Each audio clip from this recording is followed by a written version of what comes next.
Ar aš gerai girdžiuosi? Viskas tvarkoja? Super. Prieš pradedant savo pranešimą norėčiau pasidalinti nuotaiką, kaip aš jaučiuosi čia stovėdamas priešais jūs. Buvo atlikti tokie tyrimai, ar jūs žinote, kokių 3 dalykų žmonės labiausiai bijo pasaulyje? Baimės. Kokios 3 egzistuoja didžiausios baimės? Badas, maras ir karas. Sudėjus viską į vieną, tai 3 vietoje žmogus labiausiai bijo numirti, jeigu top 3 žiūrėti. Dabar tada apart mirti, kas gali būti baisiau. Čia yra oficialiai pasaulinė buvo atlikta statistika, neprisimenu, kas buvo šaltinis. Jo. 2 vietoje pagal apklausą didžioji dalis žmonių pasaulyje bijo kalbėti prieš auditoriją. Dabar 2 blogius išsiaiškinom. Kas gali būti pirmasis blogis? Žmona. Tarp kitko, uošvė, vyksta live transliavimas ir mano žmona greičiausiai žiūri. Tai šitą mes temą uždarysim šiandien. Jo, 1 vietoje žmonės labiausiai bijo numirti, bekalbant prieš auditoriją. Tai dėl 1 vietos tai yra bairis, 2 vietos iš tikrųjų. Žmonės tikrai bijo kalbėti labiau negu numirti. Šitą baimę aš kažkada labai senai išgyvendinau iš savęs, nes kiekvieną savaitę kalbu bent po 1 kartą konferencijose tiek Lietuvoje, tiek užsienyje prieš 100, kartais ir prieš 1000 žmonių, bet kalbėti IT konferencijai prieš IT specus apie IT, man kelia šoką iki dabar ir baimę, žinot. Tai būkit geri, tolerantiškai žiūrėkite į mane, aš kalbėsiu iš verslo pusės, esu kompanijos vadovas ir kalbėsiu ką apie Agile, apie metodikas ir praktikas galvoja vadovybė. Dėl to, jeigu užduosite techninius klausimus, atsakymų jūs negausite. Negaiškim laiko.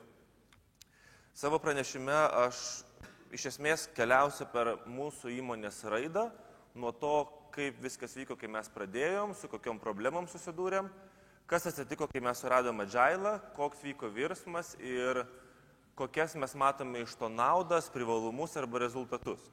Ir pabaigoje aš pakalbėsiu apie tai, galbūt pasiūlysiu, kaip reikėtų kalbėti su vadovais apie Agile. Dabar Vaidas darė apklausą, bet aš kadangi sėdėjau priekinėje eilėje, nemačiau 8 rankų. Galit pakelti rankas tie, kurie savo kompanijose, savo darbovietėse dabar naudoja kažką iš Agile. Su vadovybės palaiminimu. Ok, gerai. Daug. O galit pakelti rankas tie, kurie norėtų pradėti naudoti Agile kompanijose, bet iki vadų dasibelsti yra labai sunku. 1. Pranešimas praranda prasmę, keičiam tada speakerį. Gerai, tai džiugu, kad daug naudojasi. Trumpai apie mane patį, kad žinotumėt, kas prieš jūs stovi. Mano istorija pakankamai tokia spalvinga yra. Kažkada dirbau samdomą darbą. Kūriau daug startupų, esu apturėjęs asmeninių bankrotų, tai kas įtakoja, kad bent 3 kartus gyvenime, reiškia, esu pasirinkęs prastą vadybos arba gamybos metodą, kuris įtakoja, reiškia, žodį iš B raidės. Tai šiai dienai mano pagrindiniai verslai yra keli, kompanija, apie kurią kalbėsiu, tai yra Art21, mes esame rinkos lyderiai kūriantis programinę įrangą žemės ūkio sektoriui.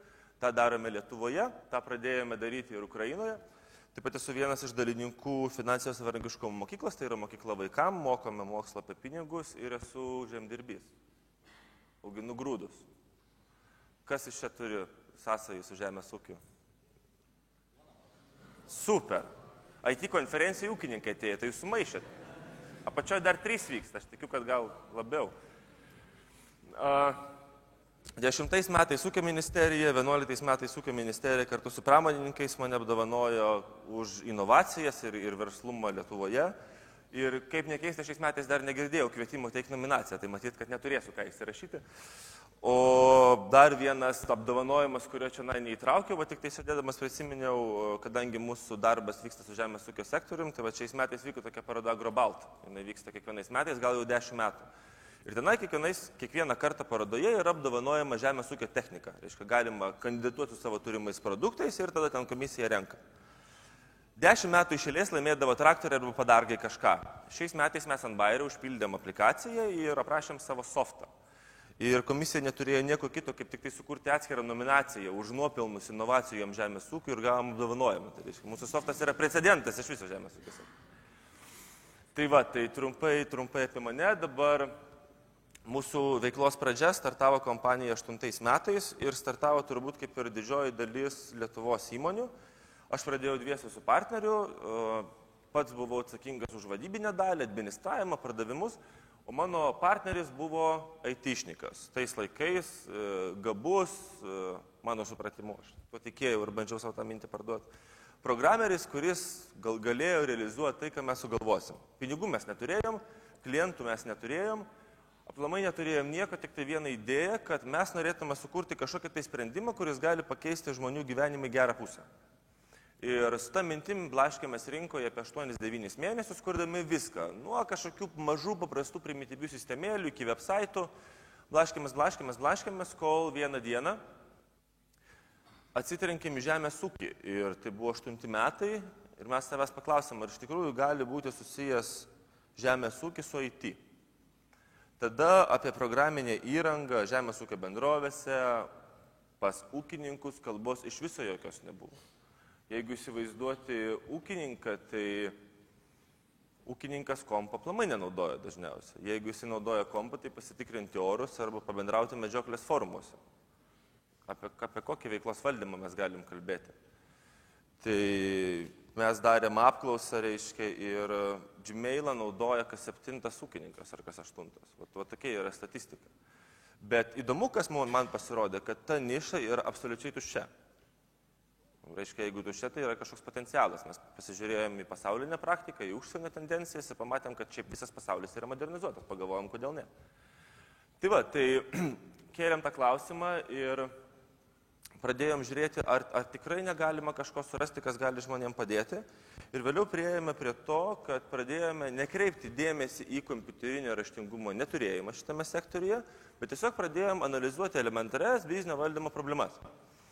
Ir priėjom prie išvados, kad tuose pačiuose elevatoriuose, tai yra grūdų saugyklos, kurių čia yra aplinkui nemažai, Kaune, pavyzdžiui, Kauno grūdai turbūt bus jums artimiausia tema, yra aibė problemų. Viena problema yra ta, kad žmonės, kurie uždirba po 2000 litų, važinėja su 5 arba 7 klasės naujais BMW.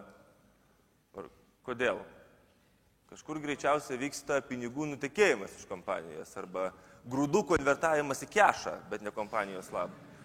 Jo, tai iki dabar sezono metu, pas mus skaičiuojamas yra sezonas nuo Liepos iki rugsėjo pabaigos, kiekviena kompanija, kuri nusipirkus yra mūsų softą, atperka softą bent 2 gubai iki dabar, mes esam 5 metus rinkui, per vagysčių, per pagavimą vagiant, jeigu vienu sakiniu. Korupcija ir sukčiavimas tada buvo žiaurus, šiai dienai jis yra minimalizuotas, bet iš esmės jis tai vis tiek pilnu tempu eina. Sveriai, laborantai, visi, kurie turi tik biškį fantazijos, sugalvoja, kaip grūdų aruodą įsisavinti reiškia arba pakelti ant kokybę ar svorį, tą daro. Tik tai kam pirkti mašinas naujas ir su jomis darbo važinėti, tai šito aš nesuprantu, nes dažniausiai tas ir sukelia abejonę. Tai va, neskaitant to, reiškia, mes pamatėm, kad vadovai gauna informaciją apie tai, kokius grūdus jie yra supirkę arba kokius grūdus jie sandėliuoja, pavyzdžiui, po savaitės laiko. Tai reiškia, tai, ką aš turiu šiandieną, žinau po savaitės laiko, bet šiandien aš darydamas kažkokias prielaidas jau pardavinėju teorinius grūdus. Nu ir reiškia, ir viskas susiveda į tai, kad finansinių nuostolių atsiranda daug, nes jie dažniausiai parduoda tai, ko jie neturi. Tai operatyvinė kiekio ir kokybės apskaita buvo privaloma. Lygiai taip pat pažiūrėjome į ūkininkus ir pamatėme, kad žemdirbystėje finansinis raštingumas ir agronominės žinios yra daugiau mažiau arti 10% žinių ribos visame ūkyje, nes jeigu jūs paklaustumėt, kodėl ūkininkas pila 200 kg salietros į lauką, ką jis pasakytų? Taip darė jo tėvas. Kodėl taip tėvas darė? Greičiausiai, kad taip darė jo tėvas irgi. Tai va, ta grandis vyksta tokia, kad jeigu taip tęsis ir toliau, mes po 20 metų neužauginsime iš viso jokių grūdų, nes tiesiog dirvos nebebus. Kitas dalykas, jeigu pasižiūri į ūkininką ir matai, kad jis yra nusipirkęs Class Combine, kuris kainuoja 1 milijoną litų, nereiškia, kad jis yra turtingas. Tai reiškia, kad ūkininkas pamatė savo turtingo kaimyno ūkininko kieme klasą, įkeitė savo visą ūkį tam, kad nusipirk kombainą. Jo atsiperkamumas neįmanomas. Nu ir va tokių visokių pavyzdžių susiradę, mes pagalvojom, kad gal ir visai neblogai būtų sukurti softą, kuris galėtų rekomenduoti, simuliuoti ūkio ateities vizijas, kaip jisai mutuoja, į ką jisai juda ir padėti žmonėms susiskaičiuoti. Nu galų gale. Bent jie galim padaryti. Tai va, dabar šiai dienai mūsų kompanija atrodo taip. Lietuvoje mes turim apie 75 procentus visos rinkos.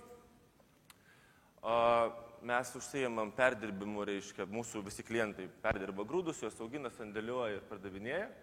Šiai dienai mes turime savo atstovybę Ukrainoje, tenai plečiamės ir pakankamai sėkmingai. Ukrainoje yra maždaug 10 metų atgal negu tai, kas yra Lietuvoje. Kompanijoje dirba 15 žmonių, aktyviai plečiamės, aš manau, kad šiais metais mes turėsime apie 25-30 žmonių. Ir trečius iš eilės mūsų apyvarta bent dvigubėja, praeitais metais pasiekėm dar geresnius rodiklius, o šiais metais irgi apie dvigubai turėtume augti. Tai ta tendencija yra nebloga. Ir finansiniai rodikliai reiškia tai, kad tai, ką mes darom, tiesiog turi prasmę. Plius mūsų kompanija yra pirmoji, kurią investavo Venture Capital fondas, rizikos kapitalo fondas, verslo angelų fondas vienas. Tai irgi tai suteikia tam tikrą pasitikėjimo dalį. Nu, dabar pereikim prie gamybos ir pereikim prie to, kaip mes pradėjom savo biznį. Po to, kai mes sugalvojom, kad ta idėja yra faina ir kad softo reikėtų, mes pradėjom kalbėti su klientais. Ir turėjome galimybę gauti kontraktą, kuriame buvo pasakyta, kad jūs mums turite kažką padaryti per 3 mėnesius, arba kitaip jūs gausite baudą kelis kartus didesnį negu kontrakto dydis. Nu ir iš esmės, ką tai reiškia vienai kompanijai, kad dar vienas techninis bankrotas. Dėl to mes susijėmėm, dirbom dieną naktį, tas dirbom, tai dirbo mano kolega technikas dieną naktį, aš tai ne, aš laukiu. Aš labai aktyviai laukiu ir daug skyriau savo smegenų darbo palaikydamas jį. Tuo metu atostogų buvau pasiėmęs. Va, reiškia, ir pristatėme tą versiją, šiai dienai tai yra mūsų antikvaras, mes nusprendėm pasilikti, kokį kompanija gyvuos tą pirmąją versiją, kad žiūrėti, kaip daryti negalima, iš viso niekada kuriant softą. Va, bet net ir tai buvo įdomu šitame sektoriuje ir po to, kai mes įdėgėm į kompaniją, kitos įmonės pradėjo pirmą kartą gyvenimą man skambinti ir sakyti, Augustai, davai atvažiuok pas mus, mes girdėjom, kad jūs ten kažką padarė, tai yra faina, norėtume išbandyti, pasižiūrėti, ir taip toliau, ir taip toliau. Ir mes pradėjom plėtrą. Mes pradėjom važinėti po klientus, mes pradėjom sudarinėti kontraktus, pradėjom dirbti su mokslo institucijom ir tada paaiškėjo, kad tada mes įsivaizdavom, kad viskas tik tai augs ir ta kreivė eksponentiškai kils į viršų, nes viskas, poreikis rinkos yra, klientai nori pirkti, mes esam pakankamai žinomi, mes klientus galvojom jau tada apie Agile dar nieko nežinodami, galvojom įtraukti klientus į, reiškia, kažkokią tai to produkto kūrimo ir vystymo procesą. Ir viskas buvo faina, bet po pirmų 7 ar 10 kontraktų, kai paaiškėjo, kad mūsų pirmoji versija yra niekinė, mes gavom begalinį feedbacką iš klientų su poreikiais, ko reikėtų papildomai įdėkti programinėje įrangoje, kad jinai iš esmės tenkintų bent elementarius jų norus, kurie reikalingi yra kiekvieną dieną. Tada paaiškėjo, kad mes negalim jų realizuoti, nes techniškai nebesuvaldome situacijos. Mūsų gamybos terminai vėluodavo dvigubai. Iš principo dvigubai. Tai aš važiuodamas pas klientą, parodydavau jam softą ir jisai sakydavo, žinai, man reikia to, 3, 5, 10, kad mes pirktume. Ir aš sakydavau, gerai, kitą mėnesį mes tą padarysim. Ir aš pasąmonėje žinojau, kad tai bus po pusės metų geriausiu atveju. Reiškia, ir tokiu būdu, blefo principų, iš esmės mes važiavome į priekį, nes nebuvo ką daryti. Dabar pradėję dirbti su mokslininkais, mes įsivaizdavom, kad mokslininkai mums atneš suprojektuotą sistemą, kuri iš esmės taptų number 1 pasaulyje. Tai, ką jie atnešė, tai buvo kažkokie inžineriniai brėžiniai, kaip suprojektuoti bačkas. Mokslininkai kalti ar mes? Ar abu? Kėlėm savo labai daug klausimų. Klientai taip įsigudrijo, kadangi mes vėluodavom, jie buvo nusprendę take overinti, kaip čia lietuviškai, perimti mūsų gamybos skyrių. Nes skambindavo kiekvieną dieną ir skambindavo nebe man, nebe klientų aptarnavimo skyriui, bet išgavę telefonų skambindavo programuotojams ir juos terrorizuodavo. Bet kai aš kalbu apie terrorizavimą, tai tikrai to žodžio prasme. Ant jų šaukdavo, rėkdavo, grasindavo ir ką darydavo, spėkit, programeriai po tokių skambučių. Jo, verkt pas mus jie kažkaip neverkdavo, aš nežinau. Dar iki tokio lygio mes nenusivažiavom. daliai neišlaikė nervai, žmonės išėjo. Kita dalis, kuri buvo stipresnė arba norėjo pažiūrėti, kuo baigsis šitas fiasko visas. Iš esmės, tu gyveni detektyviniam arba trileryje. Tai yra įdomu, drivas. Žmonės nusprendė toliau avantūrą, jie tiesiog darydavo tai, ką išrėkdavo klientas, o ne tai, kas buvo suplanuota pagal kažkokią tai metodiką. Nesvarbu, kokią metodiką. Reiškia, ir mes apie šitą sužinojom gal po 2 mėnesių, kažkuris prisipažino. Nes, galvojom, aš jau atėjau ir aš tik negaliu keiktis, nes tiesiog iniciatorius, bet sakau, kodėl mes visada vėluojam? Jis sakau, kodėl jūs negalite man paaiškinti? Ir vienas sako, žinai, bet čia va ten skambina iš ten ir, aš realiai darau, ko jie prašo. Top managementas apie tai nieko nežino. Koks čia top managementas? Čia net top managementas nepavadintas. Tragedija. Tai va, reiškia, tai iš to turėjom nuostolių, neskaitant to, kad komitmentai ir įsipareigojimai prieš visus klientus vėluodavo. Tai dar tai, ką klientai įskiepidavo programeriam ir įterrorizuodavo, tai jiegi sukodindavo nemokamai. Ar programuotojui reikia paimti pinigų, jis ir taip geras yra. Jo, tai vėliau pradėjom naudotis kažkokiam aplikacijom, programinėm įrangom, kad tiesiog registruoti savo incidentų sąrašą ir jau paskutiniu momentu prieš sprogimo tašką pasiekė mūsų įmonėje situacija tokia, kad suporte kabodavo bent 300 bugų kiekvieną dieną, kurie buvo major bugai ir juos reikia ištaisyti šiandien. O tu jų gali ištaisyti 10, 15. Tai reiškia, kad ir kiek žmonių bedirbo, mes priiminėjom tuo metu ir dar daugiau žmonių. Bandėm kažkaip mokyti saviškius, bet įsivaizduokit savį, jūs ateinate dieną, jūs arėt visą dieną, visą savaitę, kiekvieną kartą minimalizuodami bugų kiekį ten iki 220, sekančią dieną jūs ateinat ir viskas stebuklingai atsigeneruoja. Ir jūs matot vėl tą patį magic skaičių 300. Čia kaip ir tą filmą 300, matyt kažkokią tai. 300 buvo realus skaičius. Ką daryti?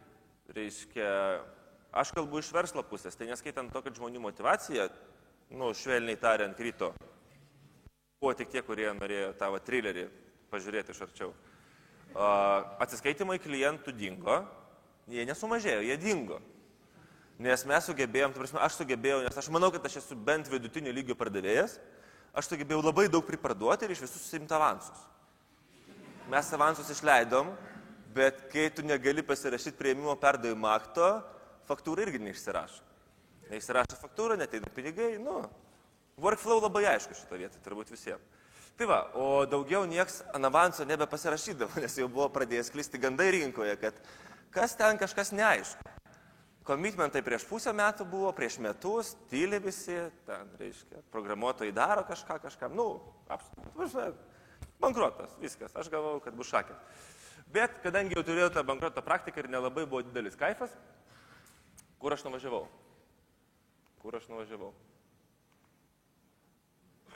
Super. Jo, reiškia, tai mes nusprendėm, kad taip ar taip blogiausias atvejis jau yra išbandytas, pradėti iš naujo, nieko labai tragiško, galvojom, reikia surizikuoti ir eiti iki galo. Reiškia, tai tarp kitko apie waterfall metodologiją, reiškia, ir tai kaip mes dirbam, tai poker face veidą aš esu išmokęs nerealiai. Kalbant apie blefą prieš klientus, net ir prieš darbuotojus, tai buvo tokia nereali pamoka, kurios aš nežinau, už kiek pinigų, mokymų, konferencijų, sertifikatų niekada neišmoksiu. Aš pokerį žaidžiu dabar idealiai. Kiek aš esu laimėjęs pinigų, man turbūt atsipirko nuostoliai, taip patirti. Tai kas sakys, kad waterfallas blogai? Ne, jis yra super. Reikia tik tai mokėti išnaudoti. Jo, tai va čia tokia blogoji praktika, ir dabar ta mūsų metamorfozės pradžia. Pradžia buvo ta, kad, kaip ir minėjau, pabaiga ir bankrotas. Iš esmės, arba kažko darimas. Ir nežinau, kokios aukštusios jėgos, kas, bet mums kažkaip mostelėjo žmonės, kurie buvo susijęs su Agile judėjimu. Gal ir nevardinsiu aš vardais pavardėm, bet tikrai visiems žinomi kolegos. Ir atėjo pas mus pradžioj įdomumo dėliai, reiškia, vienas žmogus, tiesiog po savo darbų pažiūrėti, kaip mums sekasi. Jis buvo pakęs turbūt savaitę laiko, kai mes jam atvėrėm savo kortas. Aš manau, jam buvo dar įdomesnė praktika negu mums. Ir pradžioje jisai iš įdomumo nusprendė mus kaučinti aplamai, kas yra agile'as, kuo jisai yra paremtas, kokios metodikos yra galų gale jame. Ir mes pradėjome eiti prie Scrum'o. Mums pradėjo patikti. Aš visą laiką dalyvavau, aš vėliau pasakosiu apie save iš vadovo prizmės, bet aš nebeturėjau kitos išeities, nes arba užsidarom, arba kažką keičiam. Tai sakykime, aš turėjau tą tokią self-driven force, reiškia, ir neturėjau niekur dingti. Dažniausiai vidutiniškai besilaikančiose kompanijose, tai vadovai truputį taip patokiau viską žiūri, bet aš buvau variklis. Aš po mėnesio laiko aiškinimusi, kas yra agile'as, supratau, kad aš neturėsiu kantrybės išsiaiškinti, kas tas agile'as iki galo yra. Dėl to aš nusiunčiau savo visus pagrindinius žmonės į Kijevą, jie sertifikavosi, vėliau mes jau dabar pas mus faktiškai visa komanda yra sertifikuota pagal Scrum'ą ir po to mes pradėjom judėti. Ir įdomiausia, kad kai komanda pradėjo dirbti pagal Scrum'ą, dabar mes naudojam Scrum'ą produktų gamybų ir Kanbaną suporte esamų produktų, kurie yra biznėje paleisti. Aš nusiraminau ir aš pamačiau, kad žmonės gamyboje nurimo ir mes pradėjom dėlioti normaliai procesus ir paaiškėjo, kad gal nėra viskas taip tragiška. Tai mes bendraja prasme aplamai tos 300 incidentų panaikinom turbūt per 2 mėnesius ir daugiau niekada tos praktikos nebuvo. Dabar iš viso tai yra minimalu, nes yra daug visokių gerų praktikų taikomų. Bet reagavimas į kažkokius tai suporto dalykus. Mes kūrėm versijas bent 2 kartus greičiau. Kas svarbiausia, kad dabar versijos, kurias mes sukūrėm, jos yra naudojamos. Nes anksčiau mes nusistatydavom deadline, pavyzdžiui, gruodžio 1 dieną turi išeiti V3. Ir jinai išeidavo. Tik kad jinai niekam nereikalinga būdavo. Bet deadline'as, išėjimas, valio, aš kalbą pasakau, viskas super. Tada klientas sako, ką iš čia daro? Hebra, netinka. Ir apie ką ir minėjau, kad esminis dalykas tai yra tai, kur mes daugiausiai staupom laiko ir pinigų, kad tai, kas yra padaroma, yra naudojama. Tai yra esminis dalykas. Ir man buvo labai keista, kai Vaidas pradžioje kalbėjo ir klausė, kas norėtų įtraukti klientus į darbą, labai nedaug buvo rankų, kiek aš pastebėjau. Tai tik tai klientų dėka mes galime neprarasti savo laiko. Mums laikas kainuoja pinigus. Jūs esat mūsų kaštai pagrindiniai, teisingai, ir turtas kompanijos. Tai kainuoja pinigus. Antras yra dalykas, mūsų praktika rodo, mes esam visą savo klientų aptarnavimo skyrių išauklėję taip, kad jie bet kada involvintų klientą į darbą ir paaiškėjo, kad jeigu klientas yra įtraukiamas į procesą, taip, kažkas minėjo, atsiranda daugiau poreikių. Bet bairis yra tame, kad mes už tos poreikius paėmam lygiai tiek pat pinigų. Tai reiškia, klientas įsitraukdamas į gamybos procesą arba naujų funkcijų kūrimo procesą, jisai dar pasididina savo biudžetą, savo norų ir tą žinodamas. Ir žinodamas ne po fakto, kai jau viskas dega ir vėluoja, bet jis taip pats pasiklausia, ar galima įtraukti tą, vyksta papildomas šeržinamas, samata ir mes važiuojam toliau. Šiais metais dėl vien to mūsų samų produktų palaikymas tapo pelningas ir neša geriausią maržą. Iš visko, ką mes darom. Tai yra grinai finansinė išraiška ir aš manau, kad tai yra labai svarbu. Tai dabar mes pradėjom kurti, naudodami Scrum'ą, naujus produktus. Pradėjome juos kurti ir čia irgi buvo ta pradžia, įsitraukiant klientus, pradėjome naudoti iteracijas, pradėjome naudoti kažkokias tai gerasias praktikas.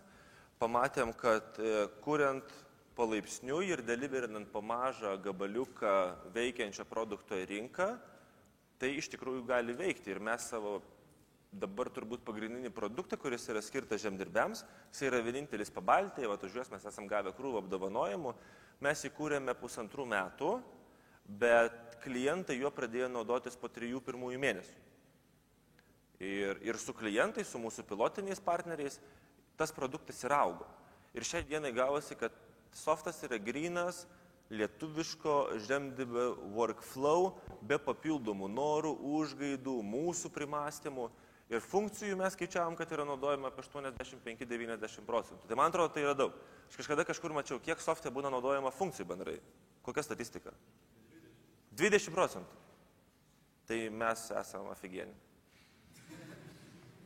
Bet realiai tai mes tą darom ne dėl to, kad tai yra labai faina, ar aš galėčiau pakalbėti.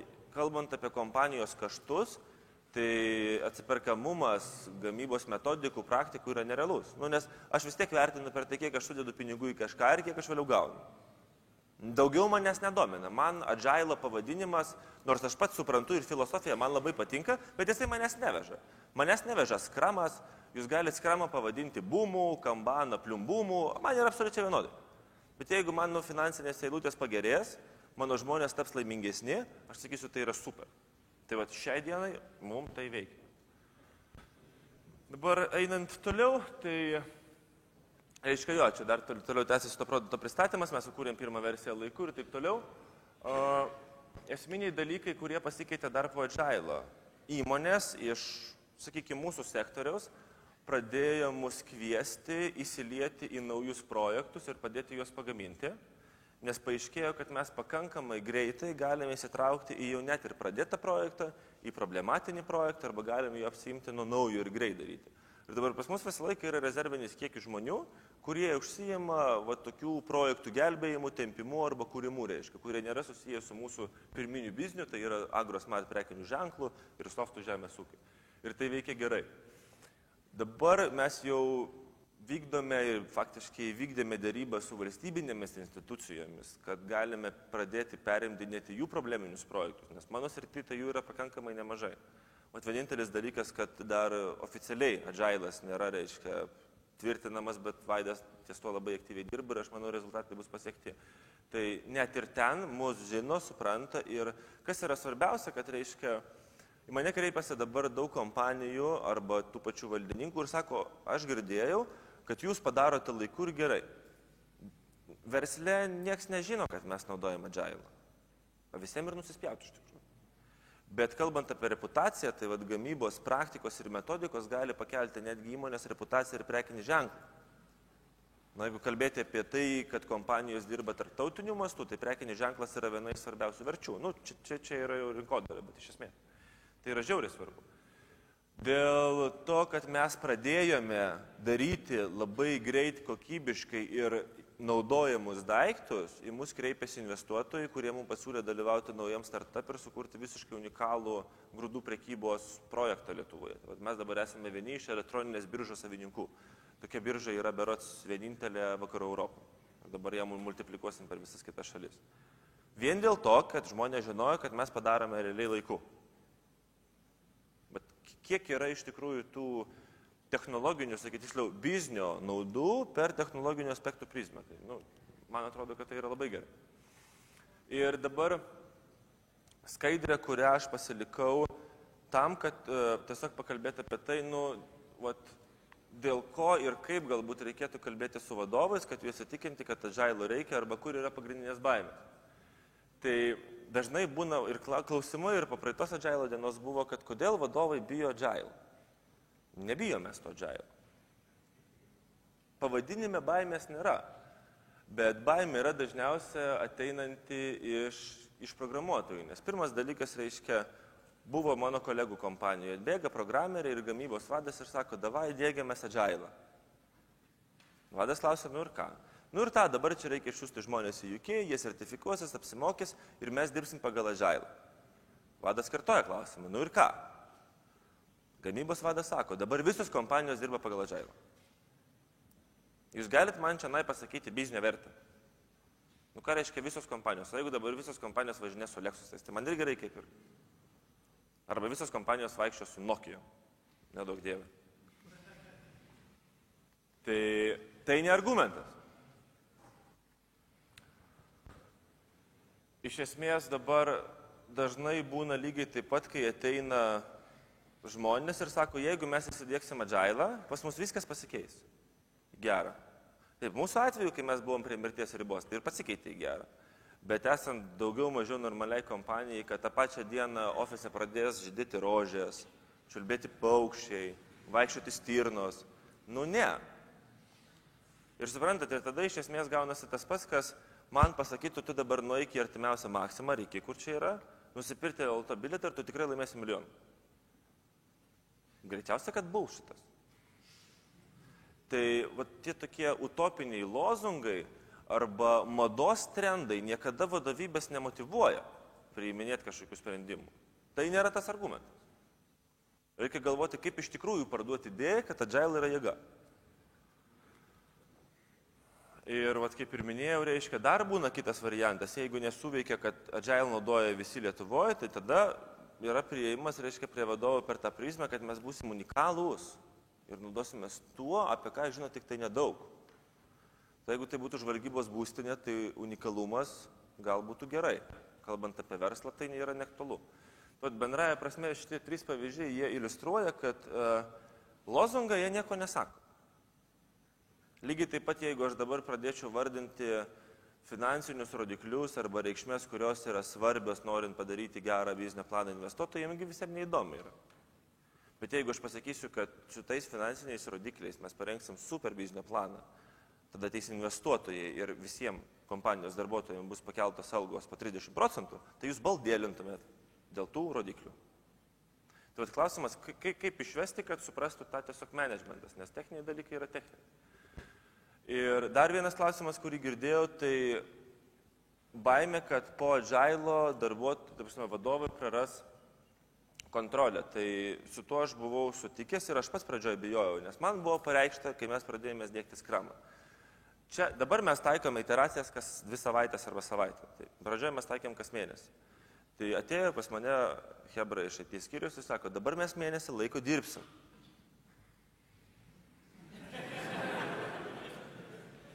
Vadinasi, da pašaltų, toli, nelysk, neužeik, nes mes dirbam. So what?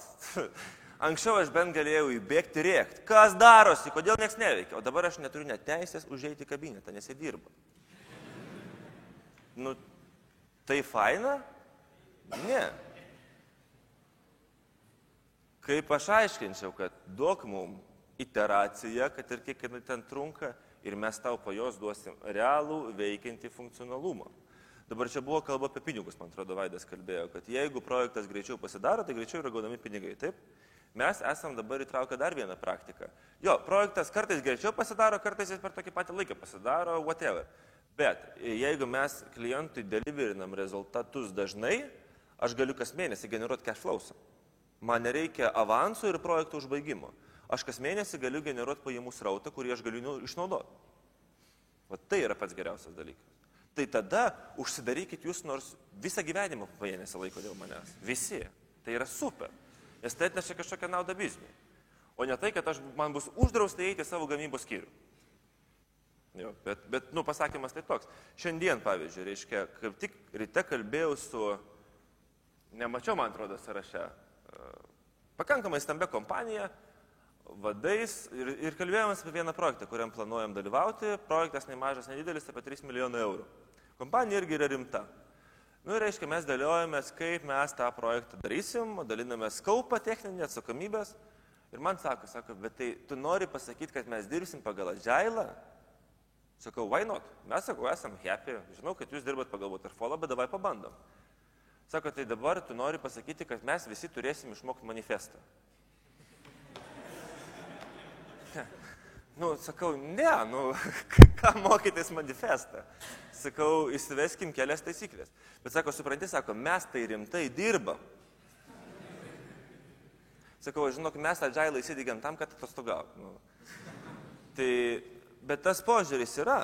Tai prasme, ir, įsivaizduokit, Agile'as kažkam asocijuojasi su stand-upais. Čia geras.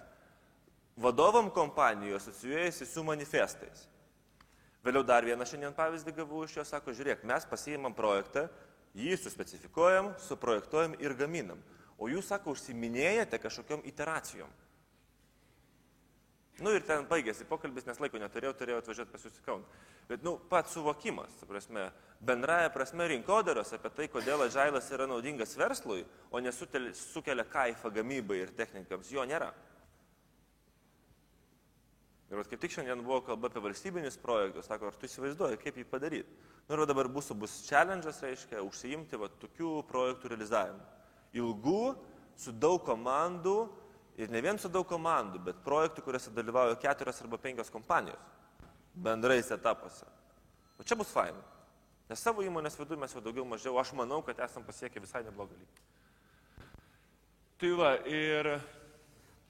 Reiškia, šitas punktas, sekantis punktas yra tai, kad buvo mitas Vaida paminėtas. Dirbant pagal Agile neįmanoma nusimatyti jokių estimatų, ar kaip čia, trukmių projektą. Nu, ne.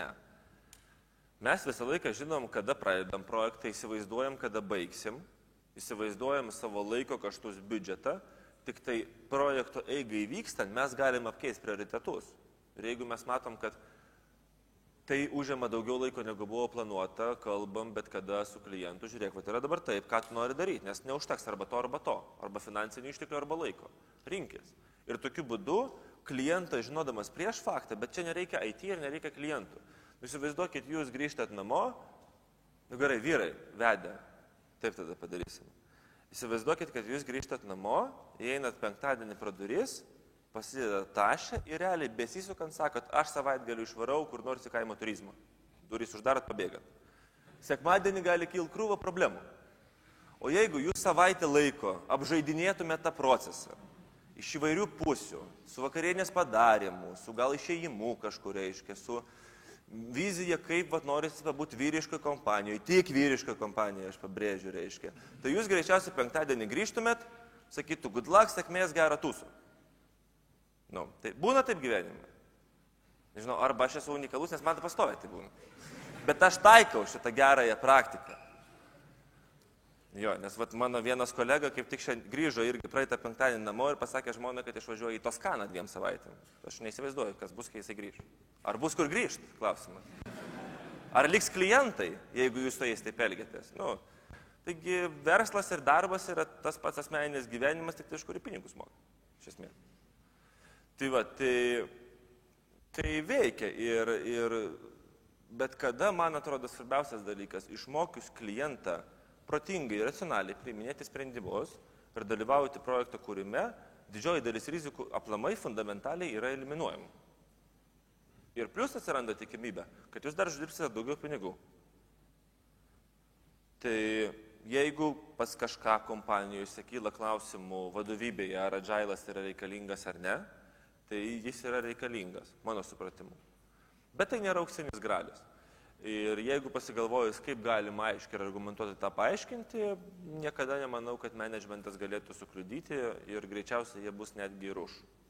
Tik tai reikia galvoti, kaip parduoti. Ar aš baigiau? Dar vienas dalykas, nebaigiau. Reiškia, dar ką girdėjau, kalbant apie skramą, tai stand-upai, tada sprintų planavimai, tada retrospektyvos. Ir vėlgi, man buvo tai ir pasakė, dabar pirmadienį mes planuosim, penktadienį analizuosim. Sakau, ribetos, tai pakodinkim gal kažkiek, bent dėl įdomumo. Jo, tai, bet jeigu pasižiūri iš kitos pusės, kad tie planavimai, tai yra prioritetų, verčių sudėjimai, išsiaiškinimai, kaip tai turi veikti, kad klientą tenkintų, analizė yra ateityje galimų padaryti klaidų eliminavimas, tai tai skamba fainai. O ne kad mes 2,5 dienos ofise baltalinsim visi apie kažką. Tai visą laiką reikia tą pačią tiesą pateikti kiekvienam aktualių kampų. Jum aš suprantu, kad ten smagu yra. Tai tai mes plečiamės. Gal turit klausimų?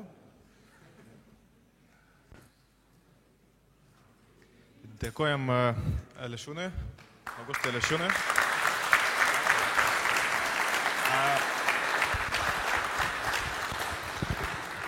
Galbūt kas nors turite klausimų ne tiek techniškų, bet būtent klausimų žmogui, kuris kaip tik vadovauja įmonėje ir galėtų atsakyti jums į tuos klausimus. Kelkite ranką, mūsų komandos nariai pribėgs prie jūsų ir duos mikrofoną.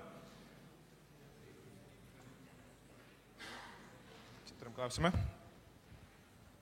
Kai įsivaizduoju, jau kelis metus dirbat, tai pirmus metus blefavot, dabar blefuojat prieš klientus ar jau nebe? Nebėra dėl ko. Blefuoju, kai mes deramės dėl kainos. Kokios funkcijos, tai labai brangu, bet tai yra derybos. Šiaip, kalbant apie estimatus ir įsipareigojimus, mes dabar esame krištoliniai ir tą galiu pasakyti drąsiai. Ir daugiau klausimų? Čia turim vieną.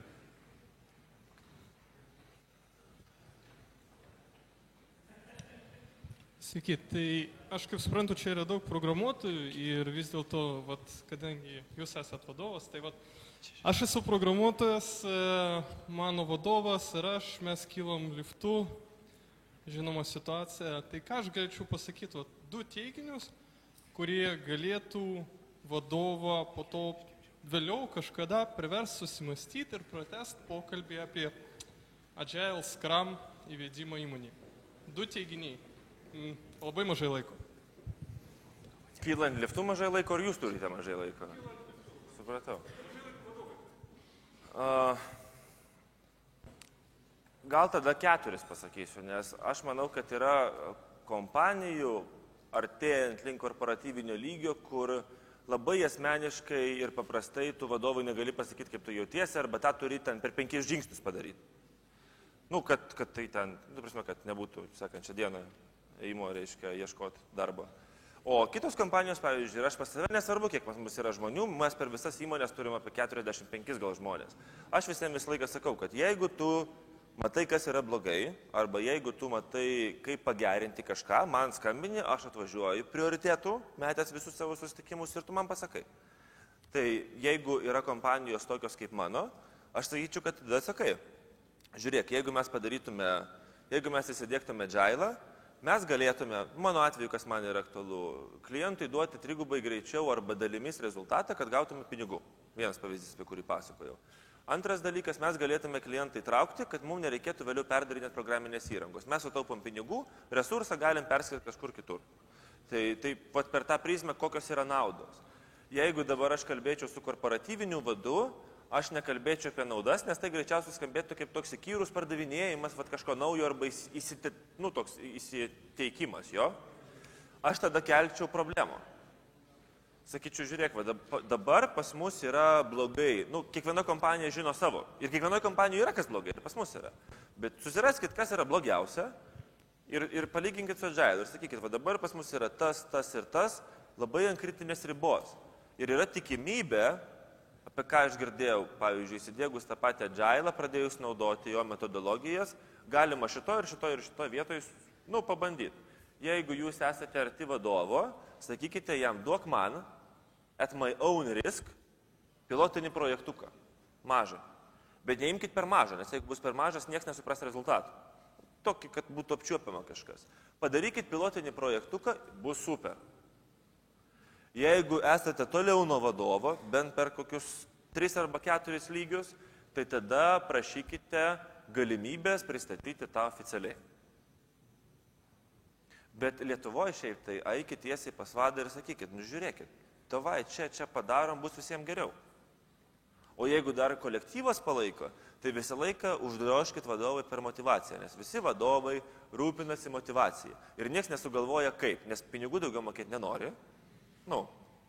Arba negali, o kartais net ir prasmės nėra. Ir tada galvoja, kaip sukurti geresnę kolektyvę atmosferą. Tai jeigu žmonės mėgausis metodu, kaip jie gamina softą, tai teiks kaifą. Tai reiškia, yra pridėtinė vertė dirbti kompanijoje. Vėlgi, Vaidas apie tai kalbėjo. Motyvacija, pinigai ir viskas. Nieko čia daugiau nėra. Daugiau klausimų? Kas dar nori klausimų užduoti vadovui? Tai gerai, tai dėkojam dar kartą mūsų pranešėjų.